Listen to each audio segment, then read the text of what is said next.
الرئيس الجزائري يستعرض قواته وهو على متن مدرعة النمر اللي تنتجها شركة إج الإماراتية من خلال تجميعها في مصنعها في الجزائر. لا، وكل القطع مالت المدرعة تجيك من مينائين في الجزائر، والمينائين اثنينهم من يديرهم؟ تديرهم شركة موانئ دبي العالمية. دويلة، ها؟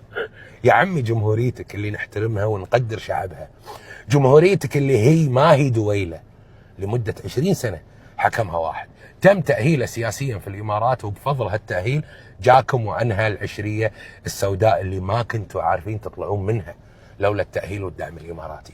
والكلام كثير، لكن التقدير والحشمة حق رياض محرز يمنع الخوض أكثر في الموضوع. المهم للمطفي الهامشي سواء كان خليجي أو جزائري، بحط لكم هالنسبة مرة ثانية. هذا تأثيركم الواقعي، كحلوا عيونكم، هذا وزنكم الفعلي. الأمير تركي الفيصل قال ذباب إلكتروني، وجرير يقول ولو وزنت عقول بني نمير على الميزان ما وزنت ذبابه. سلام.